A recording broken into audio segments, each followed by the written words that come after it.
साहिबन की सतनाम।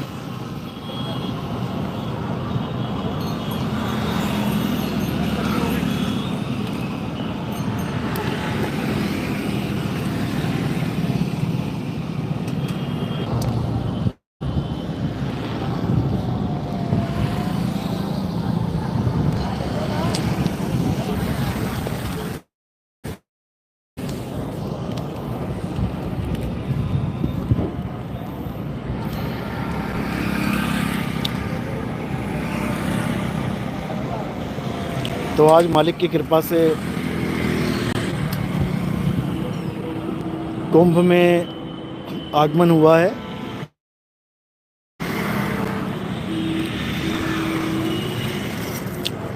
क्योंकि ये बहुत महत्वपूर्ण कुंभ है, ये कोई आम कुंभ नहीं है। 144 सालों के बाद ये कुंभ आता है और जीवन में एक ही बार आता है।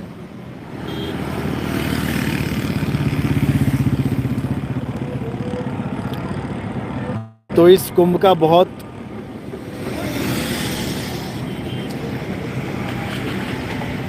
बड़ी इम्पोर्टेंस है हमारे जीवन में। बस हमने इस कुंभ को समझ जाना है, क्योंकि अगर इस कुंभ को समझ लिया तो सारा खेल समझ में आ जाएगा। क्योंकि ये कुंभ इम्पोर्टेंट इसलिए भी है क्योंकि ये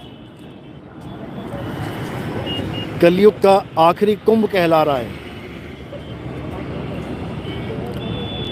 आखिरी कुंभ इसलिए बोला जा रहा है क्योंकि इस कुंभ के बाद कलयुग में सतयुग आने का जो समय है वो निश्चित हो जाएगा।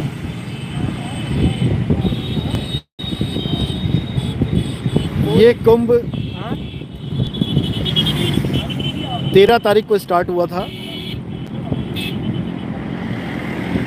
और हमारा आगमन 13वें ही दिन हुआ है।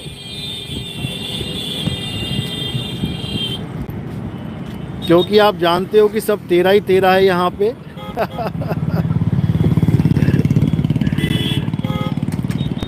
क्योंकि मेरे जीवन में 13 का बहुत बड़ा महत्व है।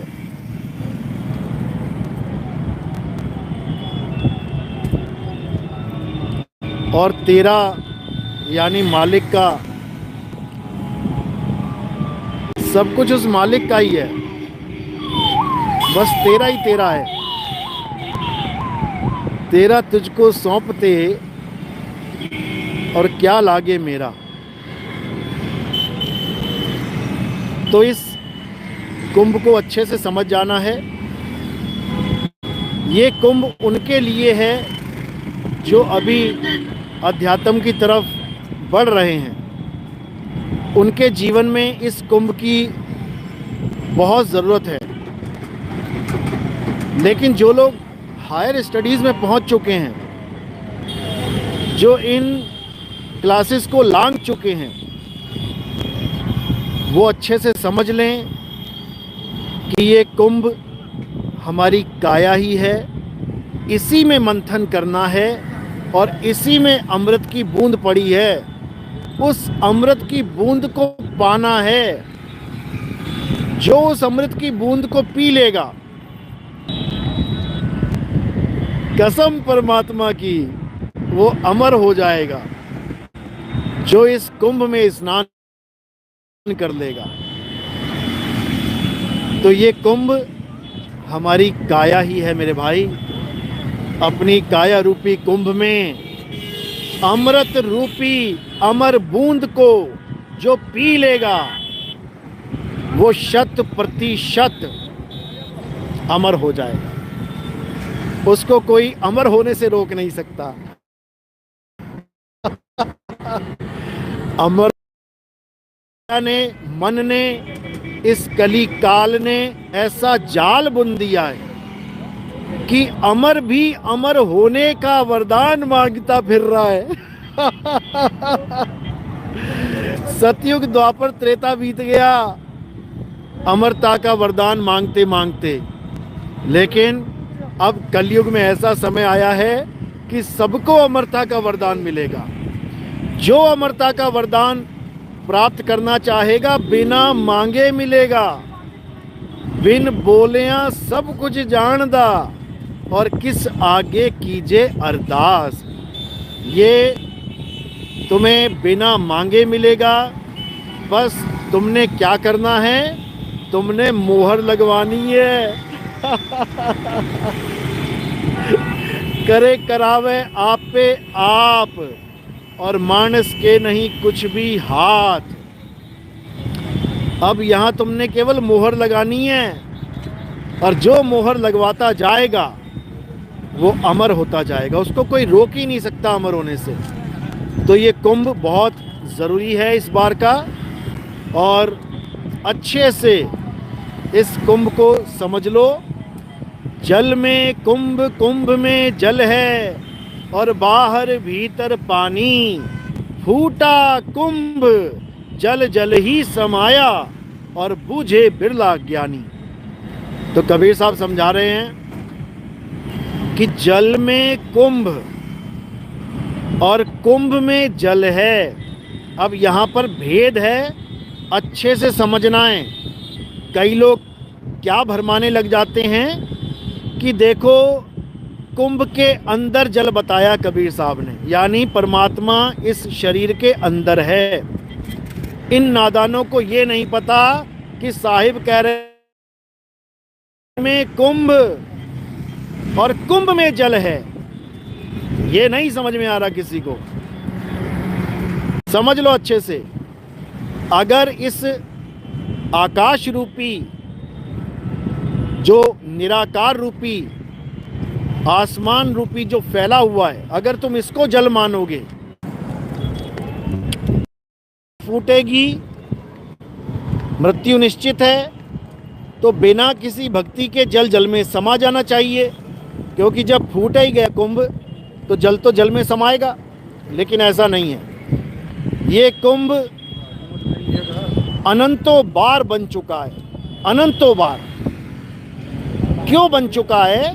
क्योंकि कुंभ के अंदर का जो पानी है उसे बाहर का पानी नहीं मिल रहा है। मिलने के लिए एक घड़े का पानी दूसरे घड़े में डाल दिया जा रहा है, दूसरे घड़े का पानी तीसरे घड़े में पड़ रहा है, तीसरे घड़े का पानी चौथे घड़े में पड़ रहा है। तो घड़ा तो जल में ही है, लेकिन घड़े का जो पानी है वो बाहर जल में मिल नहीं पा रहा है। वो एक घड़े से दूसरे, दूसरे घड़े से तीसरे, तीसरे घड़े से चौथे, अनंतों जन्म बीत गए। इसी कुंभ को धारण करते करते सतयुग बीत गया, त्रेता बीत गया, द्वापर बीत गया। इन्हीं कुंभों में नहाते नहाते आज भी हम यहीं खड़े हैं, इसी नदी के किनारे। क्यों? कारण क्या है? अगर सतयुग में कुंभ में नहाए होते, मुक्ति मिल गई होती, तो त्रेता में ना आते। त्रेता के कुंभ में नहाए होते तो द्वापर में ना आते, और द्वापर के कुंभ में नहा लिए होते तो कलयुग में ना आते। लेकिन कलयुग में बैठे हुए हैं अभी, और कलयुग में भी कुंभ नहाने की तैयारी कर रहे हैं। इस बार भी वापस आना पड़ेगा। अगर वापस नहीं आना चाहते हो तो इस काया रूपी कुंभ को समझ लो। इस काया रूपी कुंभ को, कुंभ यानी घड़ा, ये काया रूपी घड़ा, इसी में जीवात्मा फंसी है और ये सोच रही है कि मैं किसी नदी में जाके स्नान कर लूं तो मेरी मुक्ति हो जाएगी। समझ लो कहाँ जाके मिलना है, समझ लो। फूटा कुंभ जल जल ही समाया और बूझे बिरला ज्ञानी। ये जीव को पीव में समाने की बात हो रही है, ये गंगा को समुद्र में समाने की बात हो रही है, लेकिन लोगों को नहीं समझ में आ रहा, इसलिए बार बार जन्म मरण में धक्के खा रहे हैं। दिक्कत ये है। तो इस बार इस कुंभ को अच्छे से जान लो, अच्छे से, बस यही चाहते हैं। तो जैसे ही ये कुंभ फूटेगा तो क्या करना है, जैसे ही ये काया छूटेगी तो क्या करना है, इस जल को उस जल में समा जाना है। यानी सुरत समाए शब्द में और वाको काल न खाए, और जाप मरे अजपा मरे अनहद भी मर जाए। तो अब जाप अजपा अनहद इन सब भक्तियों को किनारे कर देना है और आत्मज्ञान की भक्ति को जानना है, उसी से कल्याण होगा, अन्यथा कल्याण होने वाला नहीं है, नहीं है, नहीं है।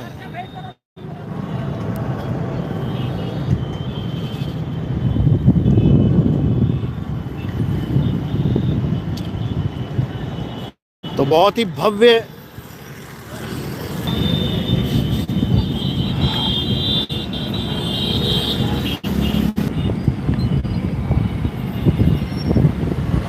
तो बहुत ही रमणीय दृश्य है।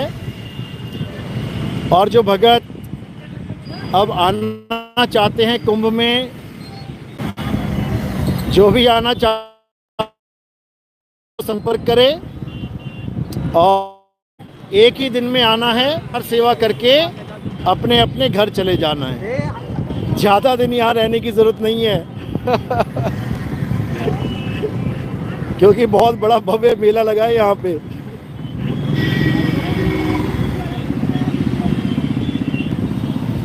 सतनाम सतनाम सतनाम। साहिब साहिब साहिब। तो आज कुंभ का 13वां दिन है, और जैसे कि 13 ही तारीख को ये कुंभ स्टार्ट हुआ है, और 13वां पंथ ही पूरे संसार को असली कुंभ में स्नान करवाने के लिए प्रकट हो चुका है। अब केवल हिंदू नहीं, सारे संसार के सब धर्मों के, सब पंथों के, सब संप्रदायों के जीव इस कुंभ में स्नान करेंगे और अमृत की बूंद को प्राप्त करेंगे, जन्म मरण से मुक्ति प्राप्त करेंगे। अब वो समय आ गया है, काल के 12 पंथों का खात्मा और परमात्मा 13वें पंथ का उजागर, जिसके लिए जिस समय का जिक्र किया था वो समय अब आ चुका है। हिंदू धर्म में युग परिवर्तन के लिए राम जी, श्याम जी इनकी बात नहीं करी। युग परिवर्तन के लिए कल की अवतार की बात करी है, क्योंकि युग परिवर्तन केवल और केवल कल की अवतार ही कर सकते हैं और कोई नहीं कर सकता। मुसलमानों में इसी कल की अवतार को आखिरी इमाम यानी आखिरी अवतार इमाम मेहंदी नाम से याद किया गया कि इमाम मेहंदी आएंगे और पूरे संसार को एक कर देंगे, भाईचारे की ऐसी लहर चला देंगे, ह्यूमैनिटी इंसानियत का ऐसा पाठ पढ़ा देंगे कि माहौल बिल्कुल वैसा हो जाएगा जैसा मोहम्मद साहब के समय पे होता था। ईसाइयों में इसी को जीसस नाम दिया, जीसस सेकंड कमिंग, कि जीसस मरे नहीं हैं, वो दोबारा आएंगे और जब वो दोबारा आएंगे तो पूरे संसार में सत्य का प्रचार कर देंगे। होली स्पिरिट यानी पवित्र आत्मा का पूरे विश्व में प्रचार कर देंगे और पूरे विश्व को एक धागे से, एक डोर से बांध।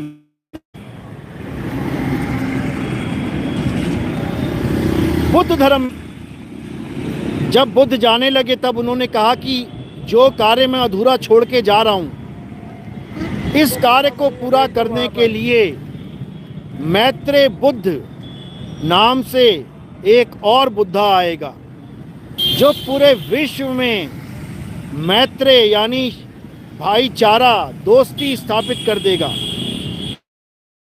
कि झगड़े खत्म हो जाएंगे, सब धर्मों के नाम पे लड़ाई खत्म हो जाएंगी और सारा संसार एक परमात्मा को, एक मालिक को बंदगी करेगा, उसकी आराधना करेगा। यही कबीर साहब ने और गरीबदास जी महाराज ने अपनी वाणियों में बताया कि कलयुग में निकलंक राया का अवतार होगा जिसमें कोई कलंक नहीं होगा और वो पूरे संसार को एक डोर में बांध देंगे, पूरे संसार को एक सत्य का पाठ पढ़ाएंगे, सारे धर्म एक धर्म में स्थापित हो जाएंगे, यानी सारे पंथ एक पंथ में स्थापित हो जाएंगे।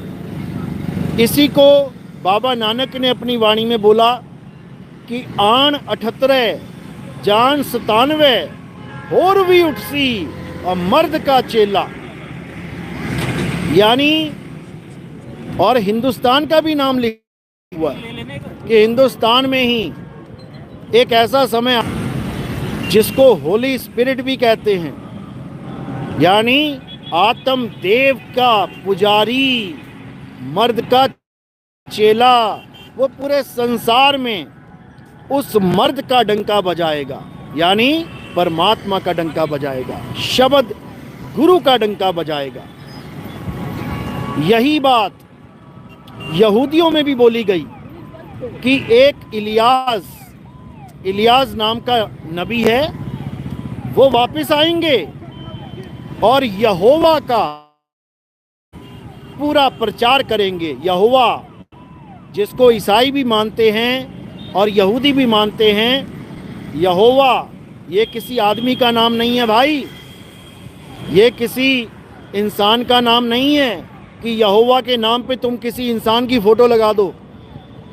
यहोवा का मतलब है पूर्ण ज्ञान, यानी मैं जो हूँ, मैं वो हूँ, मैं जो हूँ मैं वो ही हूँ।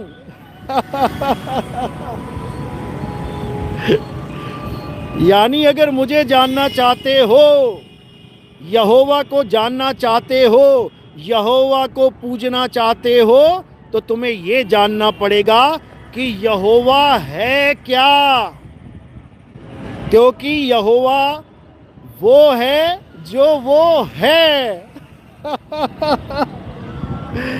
यहोवा वो नहीं जो एक इंसान उसको कुछ भी मान के बैठ जाए, यानी परमात्मा ही है।